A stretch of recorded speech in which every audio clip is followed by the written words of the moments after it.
Welcome in, guys. We are here for another episode of Wildcat Weekly, and what a week it's been for Big Blue Nation.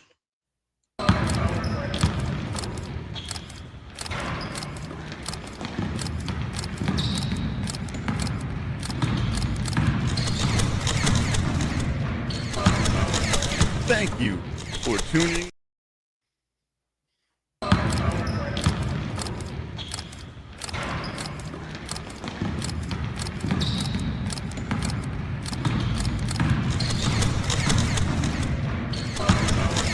Thank you for tuning in to College SportsCast. College SportsCast presents Wildcat Weekly. What's up, y'all? It is Brad and John here with College Sportscast to do our Wildcat Weekly show.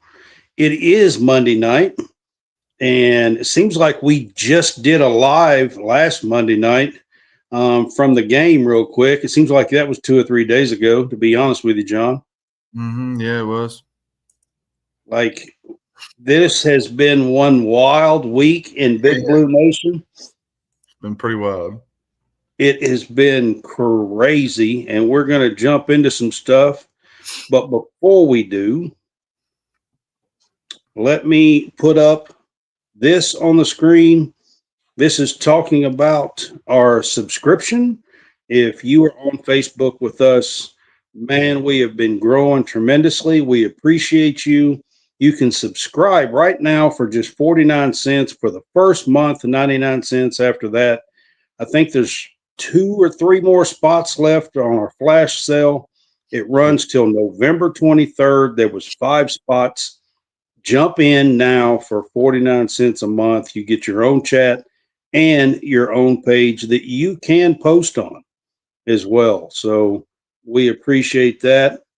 Facebook, and then we also appreciate you on YouTube. If you're on YouTube with us, we appreciate you as well. Like and subscribe. You can comment here on the show with us, share, tell others about us. We'd appreciate it, man. All right, one more thing real quick. At the top left of the screen is going to be our home field apparel QR code. I'm going to have this up for the entirety of the show. If you're a Wildcat fan, man, go check it out. There's lots of cool stuff. Go to the Kentucky page. There's like 30 or 40 items to choose from. They have a bunch of cool retro vintage stuff and throwback teams to this time of year. Man, they make good Christmas gifts and things of that nature. They're packaged well, so check them out. Use SportsCast or use that QR code at the top of the screen.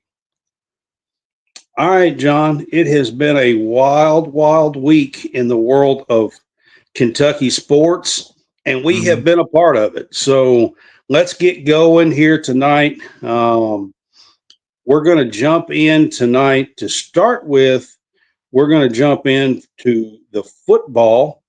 And John, on Saturday night this week, unbelievably, Kentucky actually played good football. They did, man. They come out and, they had some early turnovers that they got off Florida's DJ Lagway. Very unusual for Kentucky to force turnovers because they've not been able to do that all season long. Really great game for them. There was some defensive guys that got injured, which is unfortunate. Jordan Lovett got hurt. I'm trying to think who else got hurt. Alex Safari got injured. There's another one, I think, that 2 of them I think are out for the year, Brad. Mark Stoops posted that today. Well, he said that today in his press conference. Thanks, Jordan Lovett and Sam Green is out, which is really tough, especially for Jordan Lovett because he's a senior. He's played his heart out all season long. He's been a part of the program, and to see his career kind of end that way is kind of tough, Brad. It is. I just want to say hi to Eric. We got Eric Bird on with us. That is his picture in the background.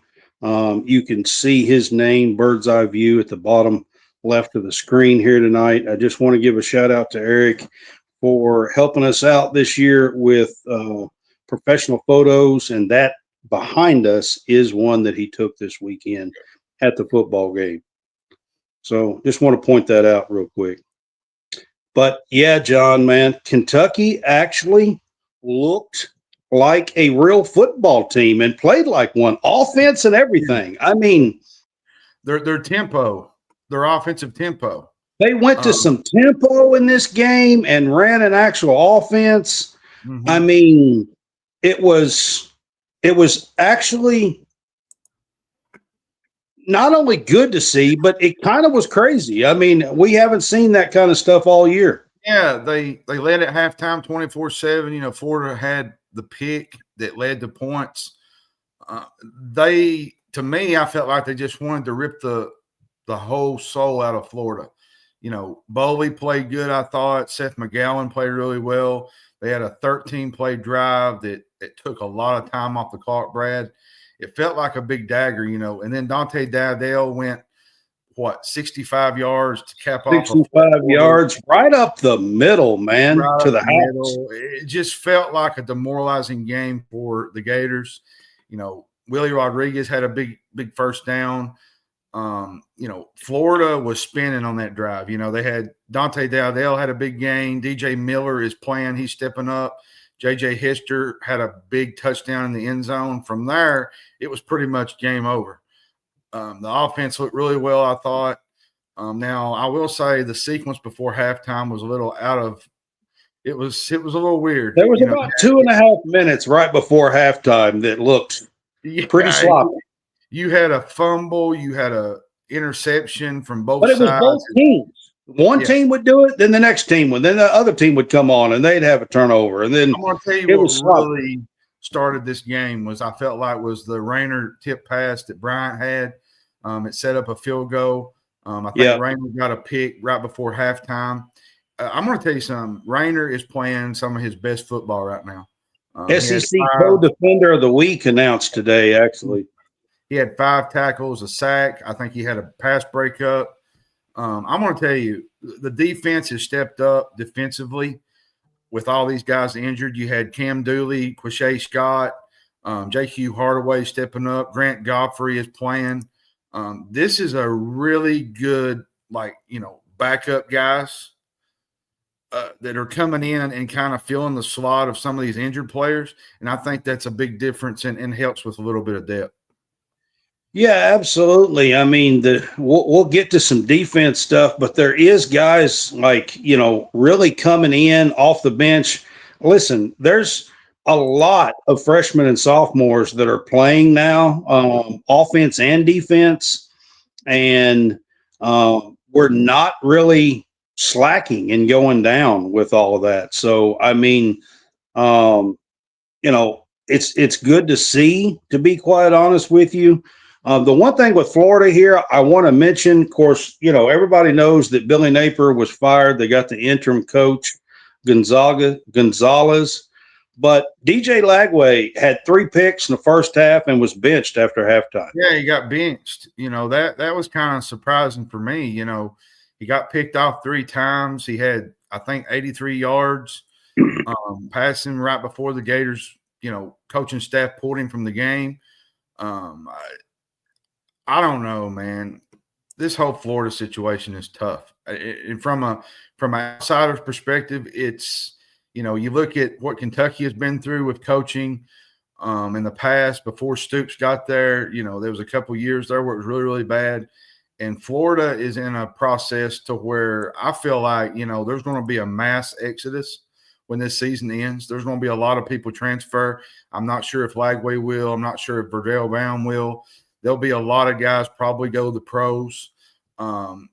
Whoever takes that job, Brad, I was telling Dad today, they're going to have a lot to deal with and a lot to change. There's a lot of attitude and culture that needs to be changed in Florida. 100%. John, the week before, they played Georgia really well. Georgia had to come from behind late to beat them 24-20. And on top of that, their defense had been playing really well, Florida, this year. Yeah, their defense had played really well all year, and then they come out Saturday and they just looked like they had never played down a football. They was giving up a lot of chunk yards. They was giving up a lot on the inside runs.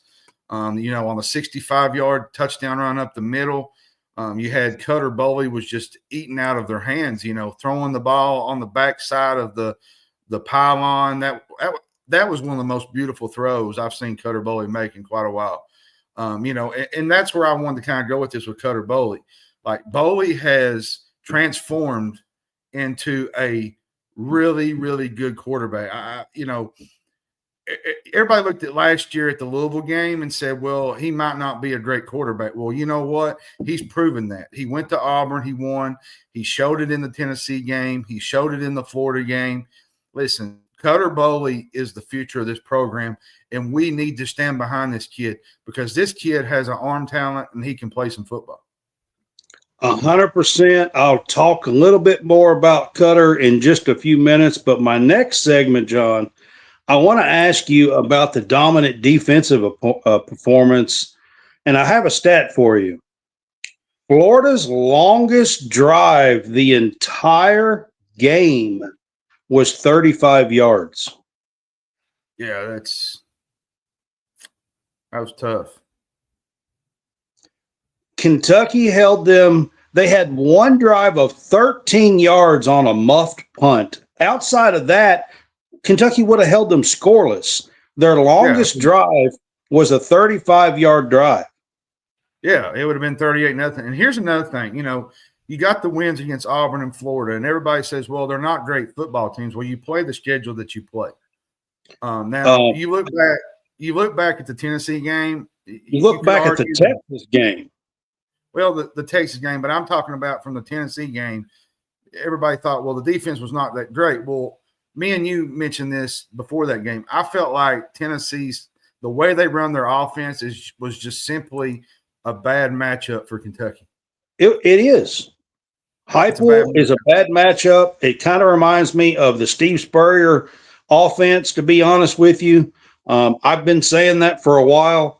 But defensively, this team overall, outside of that Tennessee game, they have been playing really well. The last 2 weeks, they've held their opponents to 7 points or less.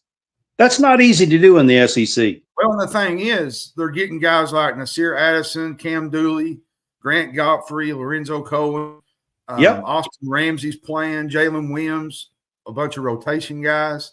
They're replacing some of these guys that are not healthy, and they're, like I told somebody, they're not losing a step. Development is not instant gratification. There's a lot of reason why some of these kids don't play, especially a lot of these freshmen. And you're seeing a lot of that come to fruition now with what Stoops is building. And, especially with last year with the transfer portal, they lost a lot of pieces. They had to do a whole turnover. And you're finally seeing that team kind of figure it out late in the year. And now you got an opportunity. You play a 10-0 Tennessee Tech team that has really not played nobody. But to be fair, their conference is not that great. But they're winning games that they're supposed to be winning. But it's another game, like I said, for Kentucky to come out on senior day and win this game. And look at the next two games. You got Vanderbilt and you got Louisville at home or on the road. And you got the opportunity to go to a bowl game. You pretty much changed the reflection of this season where a month ago you didn't think you would have this opportunity. Absolutely, 100%. I agree with that. I want to ask you on the offensive side, man, is Bush Hamden's offense finally coming alive? I think it is. Like I said, the faster tempo. Is that just Cutter Boley or what? I don't know, bro. Like there was some, there was still some bad juju with the South Carolina game, but I feel like since the South Carolina game, they've kind of figured it out. I feel like they haven't really college scared, Brad. They had the tempo right there. I think it was was it 7 minutes, 8 minutes go in the first half? And they kind of went really, really fast. And Florida had no idea how to figure it out. They was getting chunk plays. And I looked over at somebody in the booth and I said, I have never seen this before under Stoops. Yeah, I've never seen them. Well, the first couple of years they did the air raid, and people forget that. But over the last 8 or 10, 4 to 5, 8 years, I've really not seen that kind of tempo go that quick. Yeah, I agree. The last time that we played with good tempo would have been Will Levis's junior year under Liam. You know what I think it has to do with, Brad? Cutter Bowley. And Cutter Bowley, after the game, and actually this morning on SEC Network, he was on live this morning, and he is backing Mark Stoops big time. Yeah, they all are. They're backing their play, their coaches, the offensive coaches, the Mark Stoops. I'm going to tell you something, man. These kids have balled out for 2 straight weeks, okay, Brad? They got a chance to do something that many fans and many media members and those alike did not think they was going to be able to do, and that was turn around the season. And if they go to a bowl game, you can look back at the Auburn game as a turnstile, as getting to that. Maybe you could say the Texas game, because I think the Texas game gave them confidence that they could do it. I think the Texas game kind of gave them an idea where we're still in this thing, and if they would have beat Texas, this whole Florida game and Auburn game changes dramatically, because if you beat Tennessee Tech, you're going to a bowl. Yeah. And it's a game they dominated Texas. And Texas, by the way, is the 10th ranked team in the country.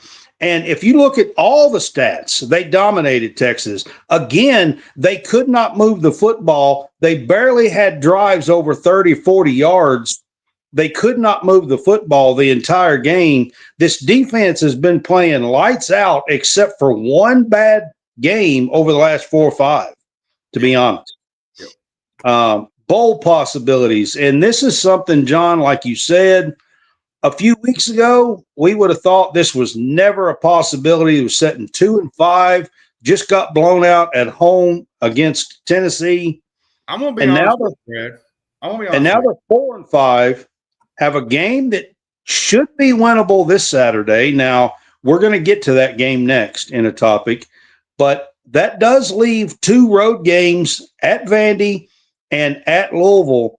And, John, Vandy just struggled against that same Auburn team that we beat. Yeah, and Louisville just got beat at home by a so-so California team. I'll be honest with you. I think to be fair, I think the Louisville game probably on paper is probably more winnable than the Vanderbilt game. Now, Vanderbilt's got an off week this week. They got a bye week to kind of fix the defensive messes that they had this. Auburn didn't have – I can't remember. I can't look it up. But they had, I think, 100 yards in the first half with Kentucky, maybe 200 at the most. And they finished with 271, I believe. 270 was it? It was somewhere around there. Yeah, and they had over 500 against Vanderbilt. 500 against Vanderbilt, and I've said it all year, and I even said it after the Texas game. Kentucky would enter the game against Louisville with a chance to go to the bowl. Now Tennessee Tech, I'm going to be honest with you, man. You can't overlook a team like that. They're undefeated. They're 5th nationally in the FCS, but you look at it from paper standpoint, it's an SEC team. They should be able to drill a team like this. So, that's my next topic is Tennessee Tech. John, they were the 5th ranked team in the country in FCS last week. They're 10-0. They have not lost. They have a good shot of making it really far in the FCS playoffs. Mm-hmm. And they're playing good. They are. I agree with you. And the thing is, you beat Tennessee Tech next week, and you got Vanderbilt and Louisville to close the year out. You lose both of those games, I wouldn't say the season is a wash, but you killed all the momentum that you had when you beat Florida, Auburn, Tennessee Tech, like it kills a little bit of the momentum to end the year. And I don't think these players want that to happen. You know, I was around a few of them in the post game. They are really wanting to get to a bowl game. They're wanting to win this for the fans, and I see it in them, in their eyes. Their play. They're gritting it out. They're playing as tough as they have played all year, Brad. They're making plays on the defensive side of the ball that they was not making early in the year. It's just a totally different culture than it was when, you know, they was playing South Carolina and Ole Miss. It's just a whole different team coming together at the right time. I mean, Jared, I kind of agree with you that, you know, it's possible that Kentucky's right back in close to the same situation. I mean, playing in the SEC is no joke. It's not. And it's tough. And Kentucky is not the top level tier of the SEC. They're just not. They're always going to have to fight for whatever they get. And a lot of fans think that Kentucky can just get there and, you know, just wave a wand and just like magically get there or something. And that's just not the case. Jonathan said, how good of a bowl if they win out? Well, you're probably looking at the Liberty Bowl at best there, or the Music City Bowl. Let's be fair. But it's probably going to be Liberty Bowl, Las Vegas Bowl, something like that. Yeah, which the start of the year, you didn't think you had an opportunity, and now you do. 2-5. Nobody thought we would even have a possibility at a bowl. So you take it and run with it. Here's the deal. Here's what a bowl game does for you guys. It gives you another month of practice that you can use. It's basically like a spring, a winter, like a spring ball. And here's another thing it does. It gives you revenue.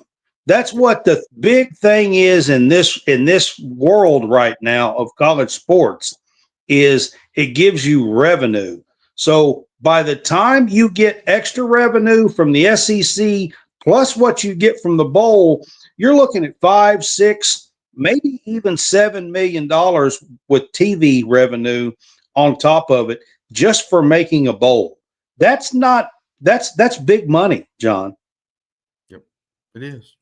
If you can get that, you know, that's big money. Now, Tennessee Tech, I just want to throw this in here before we move on from this. It's a team that you cannot overlook. They're used to winning. Now they play smaller Davidson and a bunch of schools that we don't play, okay? So should it be a game that we should take care of? It should, but they're good enough that you can't overlook them. That's true. You cannot overlook them at all. All right, John, we are going to move on from football because we have already talked about who they play next and everything. So we are going to move to basketball. And John, that is a picture that you took before the game on Friday night. And I just want to throw that up and put that out there first. And John got his first experience at Rupp with media on Friday night. So just want to throw that in there, and done a good job. So, all right. They played Valpo on Friday night, and Kentucky got a pretty good size win. They played really great offensively, scored 107 points. They shot 54% overall. I think they was 11 of 28 from three. They held the Beacons to 28% shooting. I think they shot 8 from 34 from deep. Kentucky's defense was really, really good, Brad. But the offense was what was the takeaway of the night. You know, Jalen Lowe helped really big in getting back in the lineup. Kentucky needs Jalen Lowe, and I say that because the way he facilitates, to being able to move the offense together when he's leading, it just operates so much smoother. And everybody's in their normal spots. You know, you don't got Chandler over here playing point guard. You don't have Jasper Johnson trying to figure out how to play. You know, everybody's in their position. And you know, Kentucky jumped out, like I said, 13-3, I think, and the game was pretty much over. But the story of the night that I kind of want to go at is the play of Malachi Marino. That's Malachi had one of the best games that I've seen in quite a while. He did. Even high school. He had 18. They had 6 players in double figures. He knocked a double-double. Colin Chandler hit some big threes. If this team can play, which they're not going to have that competition every night, Brad.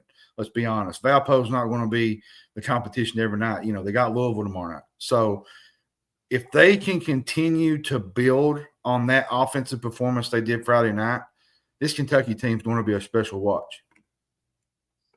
So offense is what scares me. I watched them for 3.5 games really struggle from the floor from 3, to be honest with you. Now, they were exhibition and preseason stuff. Some of it was, so it's early. I'm not saying that's what is going to happen, but watching for 3.5 games, the one thing that worried me the most about this team was just offensive flow. But the last game and a half, they seem to have figured out some stuff. Now, Denzel Aberdeen came back that game, and then this game, the Valpo game, Lowe come back. Now, he was limited. He probably only played about 18 or 20 minutes. I'm just guessing. I'll be honest with you, though, Brad. He made some really crisp passes. When he drove the lane, he got one out to Colin. He got one out, I think, to Jasper. When this offense has a point guard, which you saw it last year, it was not healthy. If Kentucky was healthy last year, they'd probably go farther than where they do. Oh, but yeah. They just never could figure it out, getting healthy. It was you look at this team, John, and he had been trying to play Colin Chandler at the point, and it just doesn't flow. It doesn't work. Colin Chandler doesn't play well. He loses his sniper mentality. Because he's thinking about what all he's got to do to run the team and run the point and set everybody up and everything else. It just doesn't flow well. Colin Chandler is a much, much better player playing the 2 or the wing. Yeah. And Chandler, when he's, going and he's hitting his shots like he did Friday night, this team has another dimension that they can go to. And then one other player I want to ask you about before we get to Malachi. Actually, there's 2 players I want to ask you about real quick. One, Jasper Johnson, I've been telling you since the blue-white game, I thought he's one of the best players on the team. Yeah, I still think that. I still think that he needs to be on the floor more. And I liked the offense when he had the ball in his hands. Yeah, he can facilitate. He can move. He can drive. He can hit the 3 when he wants to. He can hit the little jumper up on the free throw line at times. He's just got a smooth game to his repertoire, Brad. And he needs to be on the floor. I'm going to be honest with you, about 22, 23 minutes. Yeah, he's playing really good. Freshman. He's a legacy recruit. His grandfather, his father played football. He bleeds Kentucky. That's why he says KY till I die, to be quite honest with you. But he's just a special, special player. The other one I wanted to ask you about is Brandon Garrison seems to be playing quite a bit better as well. And I was going to kind of talk about him because I feel like he kind of brought the Louisville rivalry back to its form last year. I expect that tomorrow. I expect a little fireworks tomorrow, with and Mark Pope. But, I feel like Brandon Harrison has really turned the corner, his leadership. I asked him a question. I said, what have you learned from this year to last year? And he said leadership, just being able to, get out on the floor and help others. And he's becoming and getting into that role. And I think he's going to be a really good player for Pope in his second year here at Kentucky. I think he had 14 the other night against Valpo and played really well, I thought, in the minutes that he got. I thought he did, yes. I agree with you. Cam Williams is struggling a little bit. I'm hoping he will find it. I think he'll figure it out. People say, well, he should be shooting threes and getting. You got to remember, this kid come from Tulane, the American Conference.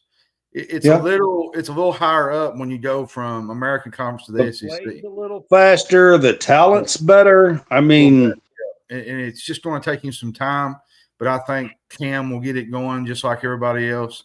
And hopefully we'll hear a little bit more on Trent Noah. Hopefully he'll get to play here pretty soon. Luckily, he did not get injured bad against Nicholls State.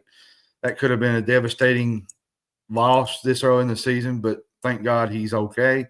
Don't know if he's going to play against Louisville tomorrow, but maybe coming up. And I don't know if you've heard anything, Brad, but I've heard a few little tidbits that maybe JQ comes back for Bellarmine. I don't know if you've heard that, or I've just heard some rumblings of that.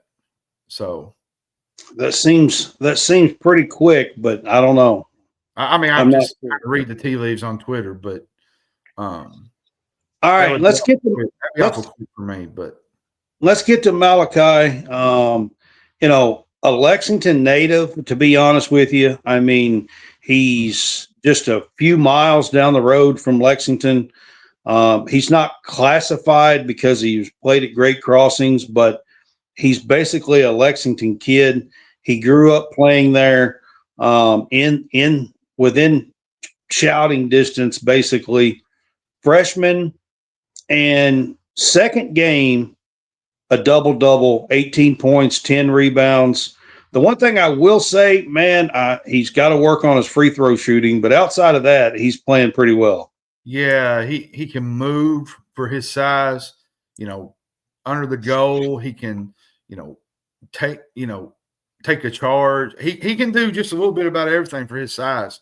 And he hits the outside shot a little bit, not the three, but the outside on the corner of the goal. He's really good with it. I'm telling you, man, to see what he did Friday night, that gives Kentucky another dimension in the paint with JQ when he comes back. You know what I liked that I saw him do Friday night? There was a few times down the floor they fed him the ball in the post, and he was directing everybody to get out of his way to take the guy off the dribble. And they had a 6'10", like 260-pound guy that was he's no slouch, Valpo. Like he was a pretty good-sized guy. I'll say this, too. Everybody was kind of going back to the loss to Georgetown, okay? You look at last year. They beat Duke. They beat Gonzaga. They beat Tennessee twice. They beat the national champions, Florida. Pope is not going to let this linger, this Georgetown game. I know fans are concerned, you know, offensively. They had a really rough game that night. They couldn't hit Georgetown. And to be fair, Georgetown hit everything that was going in. I mean, and Mac had a big game.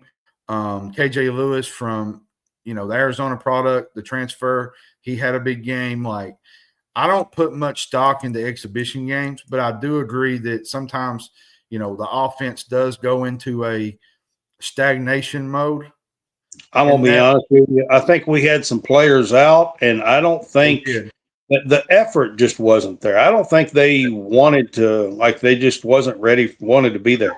I agree with you, but I feel like these last two games, especially Nicholls State, you know, they struggled in the first half. They finally figured it out in the second half, and they put the game away. And then you had the Colin Chandler dunk that took over social media, which was one of the best dunks I've seen in quite a while. So, really, really good win there. And then they come back and they kind of put Valpo away early. What do you think about Malachi's post moves down there, though? I mean, I think that's a good sign. I love his post moves. Like, I would like to see him do that against, you know, some competition, you know, Gonzaga, Louisville. And if he can do it there, you add JQ on the other block. Yeah. He's got some tandems in the middle. Yeah, that's for sure. Absolutely. Then you throw in kind of Brandon Garrison, you know, a guy that can go out and hit a three every once in a while. That changes the dynamics of that team. I agree with you. I think Brandon was talking about the Tennessee Tech game, not Louisville. Yeah, he was. Yeah. You ready to talk about a little bit? as far as overlooking. One other thing real quick, and you kind of mentioned it, but we did have 6 players in double figures, over 12 points, actually. We did. Oway had double figures. I think Malachi did. Colin Chandler. Jasper Johnson had double figures. So if that happens every night, which I don't think it's going to happen every night, but that happens very, very often, Kentucky's going to be hard to deal with. Yep, I agree. All right, John, Louisville.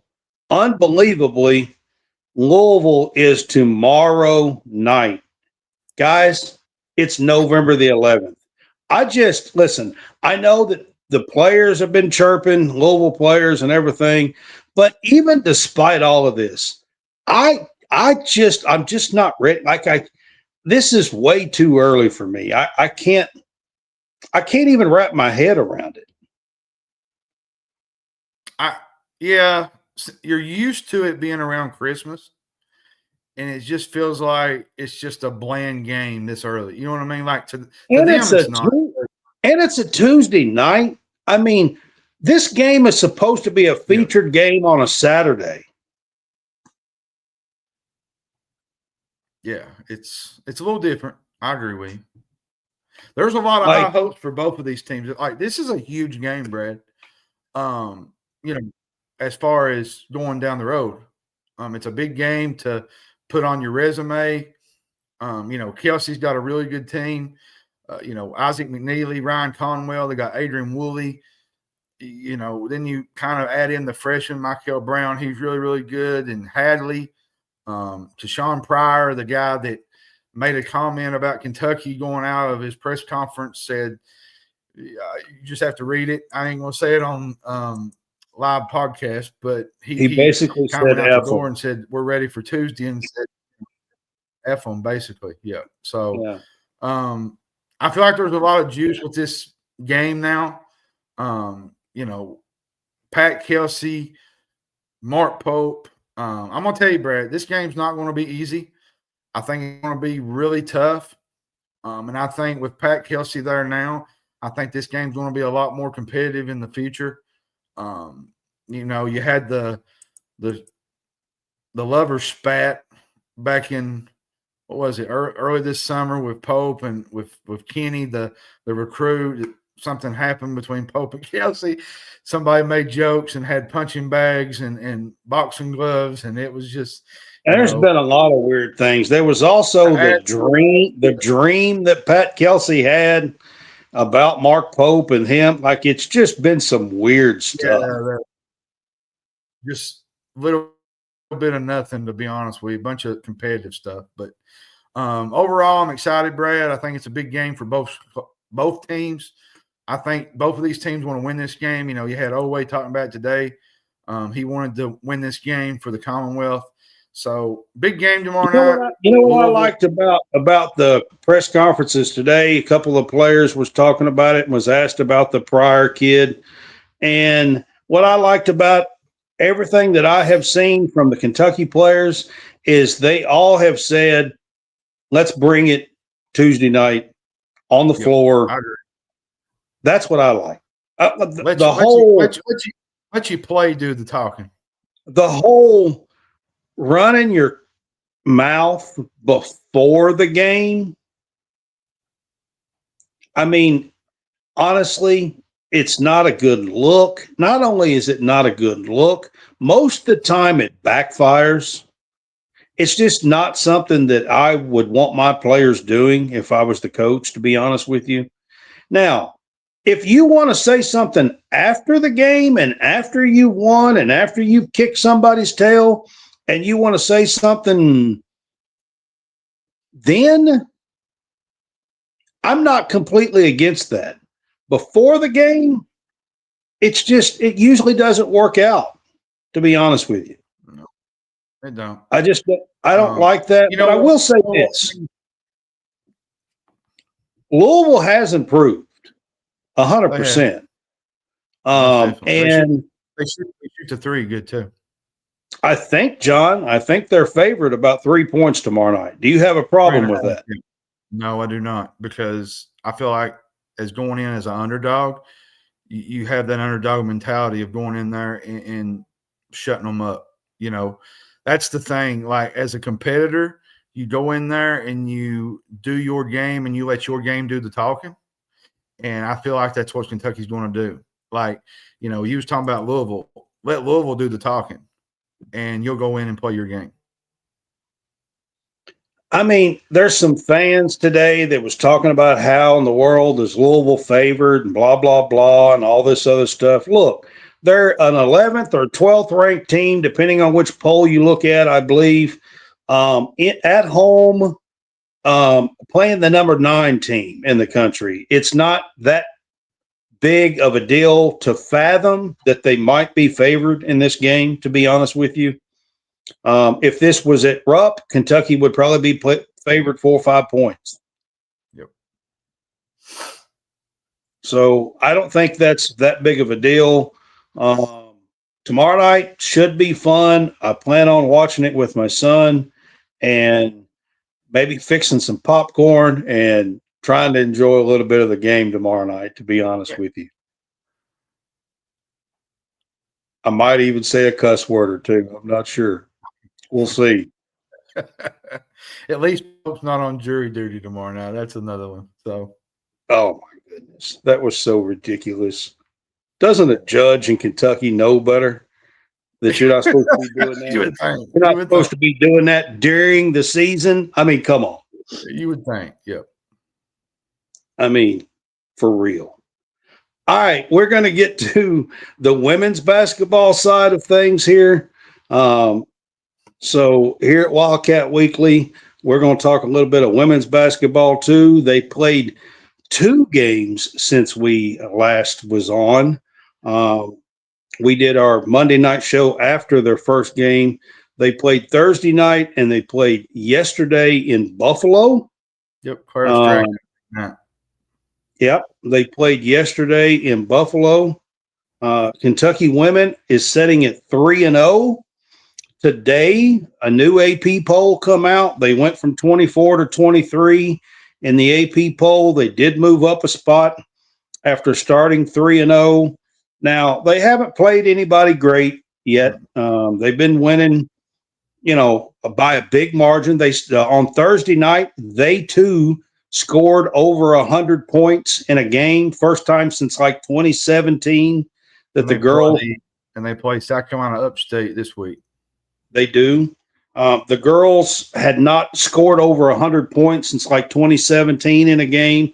And that was on Thursday night. Speaking of that game, a girl that comes off the bench who was a top 40 recruit. She's a sophomore this year.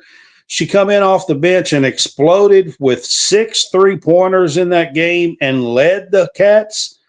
A big game by Lexi Blue. Her and Amelia Hassett had 17, led the Cats that night. Like I said, they scored 104 points in that game, 104 to 46, and blew them away. Go check out my article at Stadium Rant on Lexi Blue.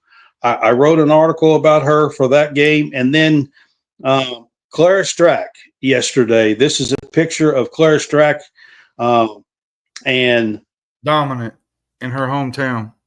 She was. She went back home. She's from a small little community in Buffalo called Hamburg, and she went back home to Buffalo to play a game. This was all set up by Kenny Brooks to allow her to have a trip to go back home. It was a really cool deal. They went to her old high school, and the team had a whole signing thing for all the little girls and fans and anybody else that wanted to come from that community that looks up to her. She is the all-time leading scorer at the school, and it was just a really cool thing. Outside of the basketball, it was really cool for Clara Strack and her family. Yeah, she had a really big game yesterday. And, Lexi Blue's playing really well. Then you've got Jordan Obi that's playing really well. I think Tiana Key had a big layup. This team, I've said it, Brad, in the preseason, they're coming. And I know that everybody's, kind of been on the outs with them. with the media poll and their ranking, but their play is going to speak for itself. And I think, they got some tough games coming up, which is going to kind of test them. I think they play Maryland coming up pretty soon. They do. A couple of teams. So, Kenny Brooks has built something great here. He's getting into the recruiting class. He's getting, Kaylin Carroll, like I said, she played good the other night. He's dipping into the recruiting and getting Kentucky back to that, 5-star, 4-star girls that, Matthew Mitchell did when he was here. So it's getting to that point again. So just give it time. He's been to a Final Four. He knows where he's going. He knows how to develop these girls. And I think you're seeing a lot of that pay off this season with how they played so far. But to be fair, they ain't played nobody yet. But they're still playing hard as they have, and Clara Strack is a big reason for that. But they are beating these teams by a large margin. Yeah, they are. As well.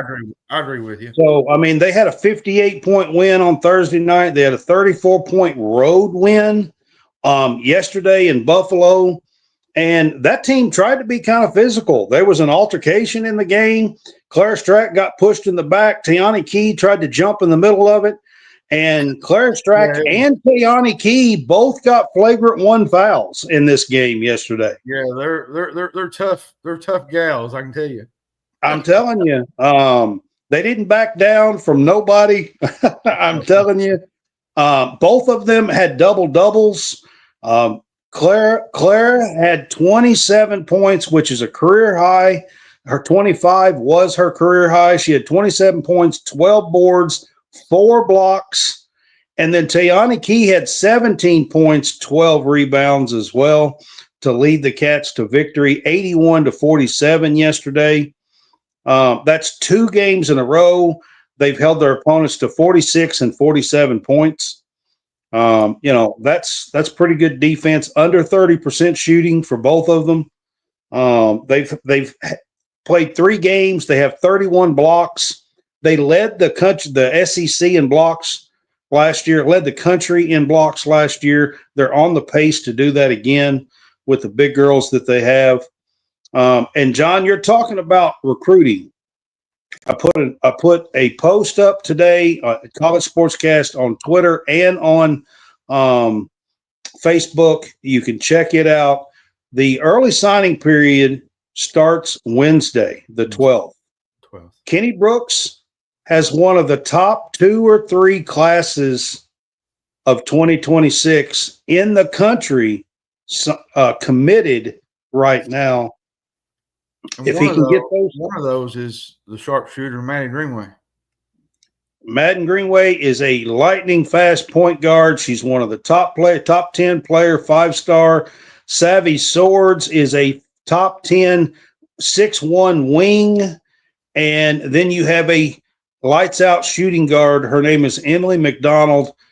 Expect those 3 players to sign this week.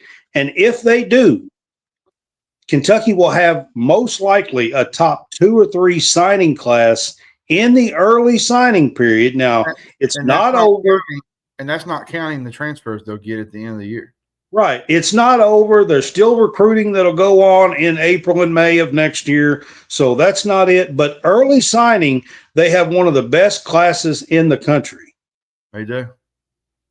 And we're talking 2 5-stars and a 4-star. So just a big deal. He's talking about hanging on with this team and what he's building.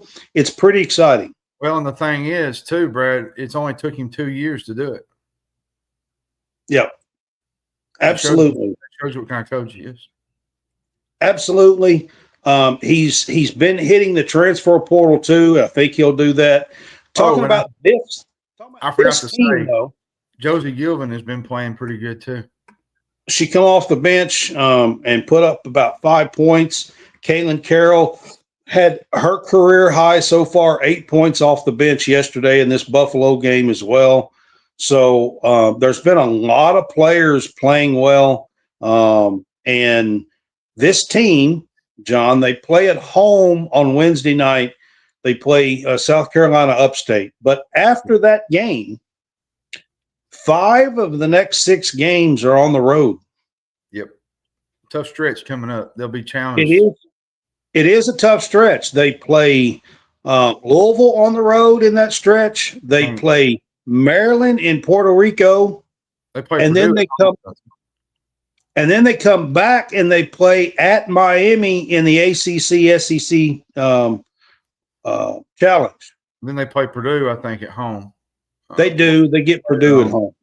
Yep. They get Purdue at home in that stretch. So there's some tougher games coming up, and it's going to be interesting to see how the Cats and these women take care of business in that stretch, because they go from November 18th till December 7th before they have another home game. That's wild to think about. They do. It's a lot of traveling. They will. They go to Puerto Rico. So I mean, they have a long way to travel, to be honest with you. It's quite a bit of ways, yeah. Yeah. They have a holiday tournament over the that's one thing that I've missed about the men's. With Pope, hopefully they'll get back into the groove of getting back into these, like, you know, the NIL classics and the era tournament out in Las Vegas, you know, the Maui. Getting the men back into that would be really cool as well, like the women do. The women they're traveling in one of those holiday tournaments for Thanksgiving. They're going to be playing at Puerto Rico. They're playing Maryland, which is a top 10 or 15 team in the country. And then they play one smaller school over there as well. But they're playing 2 games over there that weekend, and then come back home and travel to Miami in the ACC SEC championship and have another, by the way, I want to bring this up for the SEC, have another road game in the ACC SEC challenge. This is 3 out of 4 years that the women Kentucky Wildcats have been on the road in this challenge. It's about time they give them some home games. I'm just saying. I agree. All right. Now, John, we have one more that we are going to cover. And this was a big one. Yep. Yesterday,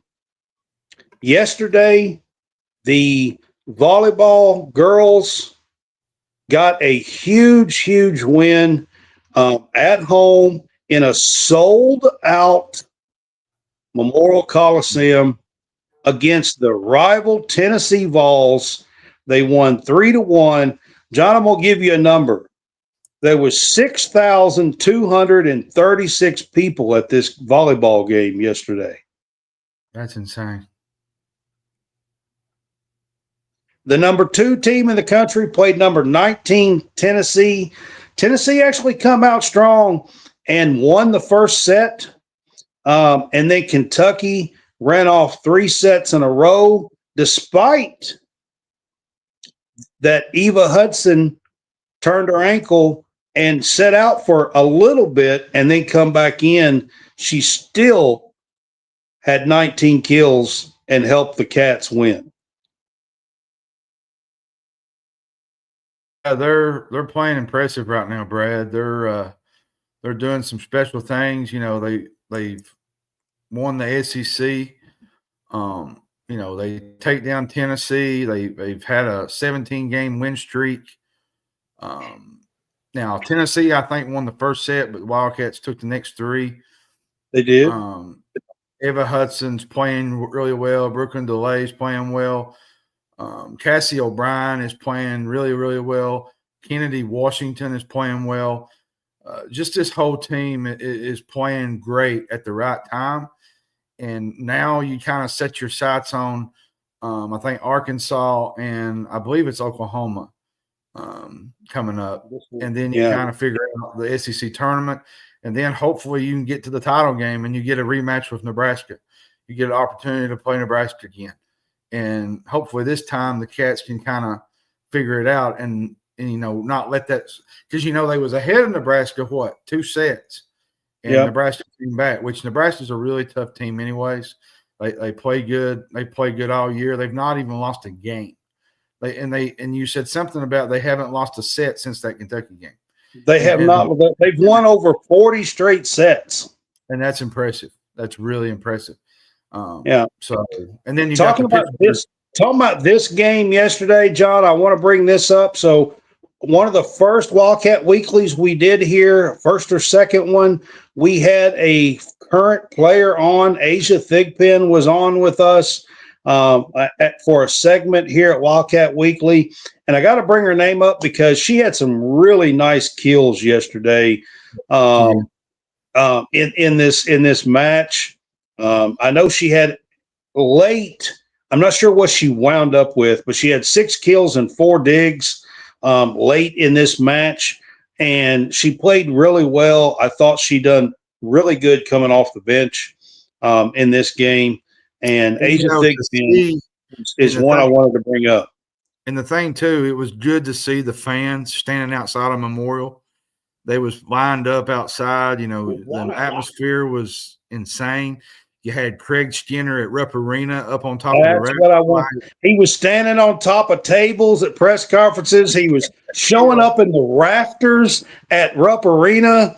I mean, he was going all out. I seen it, and I was like, this guy's going all out for this, man. He's going all out at having the fans show up yesterday, and they rewarded them with a sellout.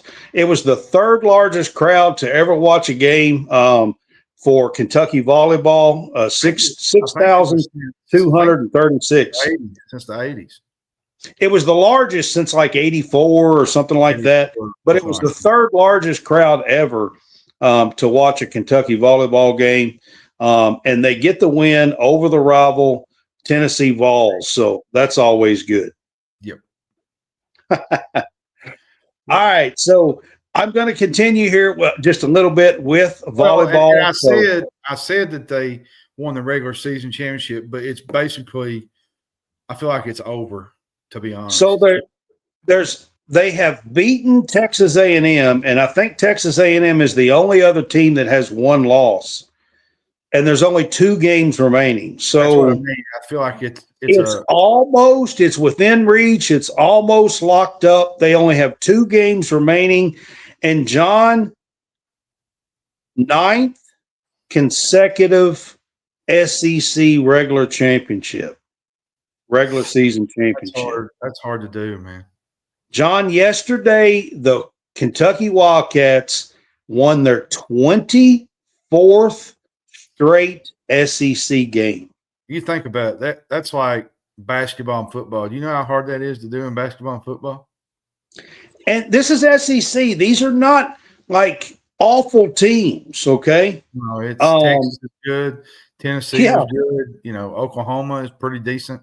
Florida's usually good. They're a little down this year, but they were really good last year.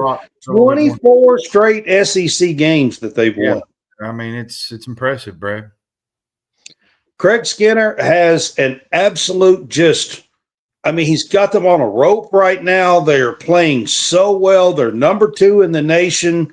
And I feel like you said, they're locked in. Like there's no distractions. They're locked in on what their accomplishment and what their goal is, and that's to win a national championship.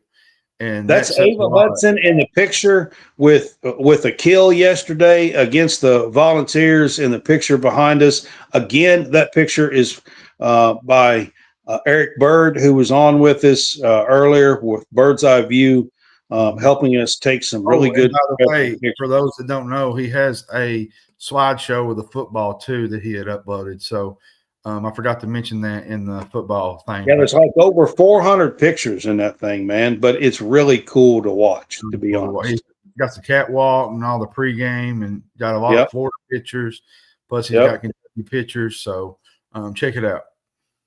Yeah, it's really cool. Now, John, wrap it up with volleyball here. For the first time in 20 years, the SEC has brought back the conference tournament to volleyball this year. It's going to be in Savannah. It is not this coming weekend, but the next one. So it's going to be about the holiday weekend, or maybe no, I think it's going to be the holiday weekend. But it's in Savannah, Georgia. The SEC volleyball tournament is. It's the first time they've played a tournament in 20 years. They just brought it back. That's going to be a special experience down there. It's going to be warm. Going to have some good weather. It ain't going to be like it is tonight around Savannah's got a good nightlife. They've got the beach is very close that you can get to. A lot of waterways and stuff down there. So it'll be a cool experience for anybody who wants to go check out the volleyball team and Savannah at the same time. There's snow on the ground here and it's 26 degrees. So it'll be a little bit different down there. Oh yeah, 100%. Yeah. But it'll be a cool experience. Texas will probably have a say-so. Texas A&M is 5th in the country. They only have one SEC loss. So there are 3 teams in the top 5 in the SEC. That's what I'm talking about with Kentucky. Like, there are 3 teams in the top 5. Kentucky's one of them, but to have 24 straight wins versus teams like that, that's pretty impressive. Yep, I agree with you. All right, John, that kind of wraps up our show, man. We have run through football, men's basketball, women's basketball, and now volleyball. So and tomorrow night, I was going to kind of bring this up. We'll not have a show tomorrow night due to the Kentucky Louisville game. So we'll come back Thursday and do a crossover. Yeah, we did one last week. So we're going to do that same thing. I'm going to go ahead and put the football picture back up behind us, but we're going to do that same thing this week. Tomorrow night, of course, is the Louisville, Kentucky game. John and I plan on just sitting back and watching it. We will be writing about it and probably making some posts and doing some thing on X and Facebook so you can keep up with it. And I was going to say something before we kind of close out, Brad. I had mentioned this to you earlier before. I wanted to give a special thanks to Susan Lax, Deb Moore, Evan Crane, and Tony Neely for the opportunity to cover the game this weekend. It was a great honor. Grateful for my opportunity like Brad was for his first time. I'm absolutely grateful, and I'm blessed to know that I got the opportunity to do what I love to do, and that's cover the Cats. So thank you, Susan. And it's a big deal. It's a big deal for me as well. I mean, this is through College SportsCast, where we have worked really hard, and I appreciate all of them. They all know that. Yeah. They're great people. So just want to say a big thanks and a big shout out to you guys. I just want to give a big shout out to Susan Lax. She was they was accommodating Saturday. They had food. There was a lot of great things that they put together. It's a real professional place, and they do a really good job. And I just wanted to say thank you again, and I'm very grateful and humbled. All right, guys. So if you are a Kentucky fan, go to homefieldapparel.com, use our code CSCast, or scan that code at the top left of your screen.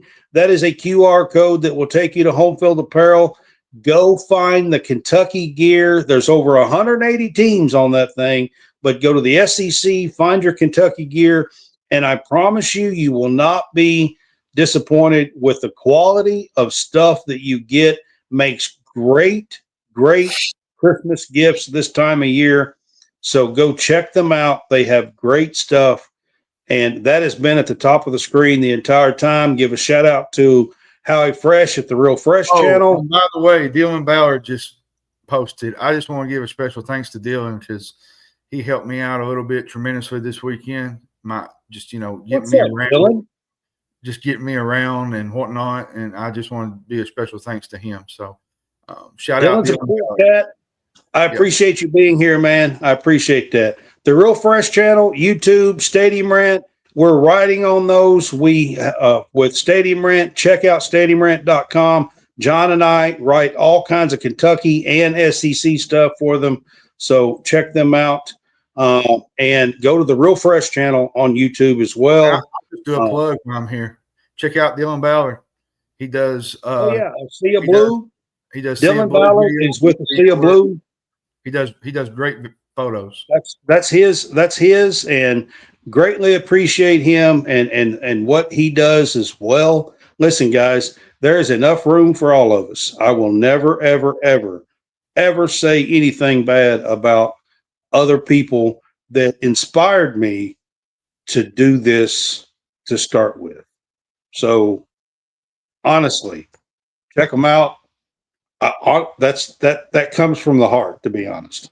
Yeah, that's the thing I was telling you earlier. I wish to see everybody succeed in life, because we got too many haters in this world as it is, and we need to uplift everybody. So, I mean, if it wasn't for other people that inspired me to do something, we probably wouldn't be sitting here. So that's just the truth of the story. Give a shout to Bird's Eye View, Eric Bird. He is helping us do all this. That is one of his pictures in the background. I had a couple of his pictures on the show with us tonight. He did cover the volleyball and the football game for us this weekend, and doing a great job with professional photos for us. So a huge shout out to Eric Bird and Bird. And another big shout out to Jeff Moreland, another photographer. He helped me out a lot this weekend as well with, just kind of going around and, just trying to make sure you're comfortable and you know where you're at. So him and Dylan was a big help this weekend. So shout out to you as well, Jeff. Dylan, I appreciate you sticking around, being here, man, stopping by 100%. That is really cool, man. So we will see you soon. And guys, we will see you guys here with College SportsCast. We will do a crossover show Thursday night with a few of our topics for our Big Fuss show. And we will have our game day pick'ems for football and some weekend basketball games.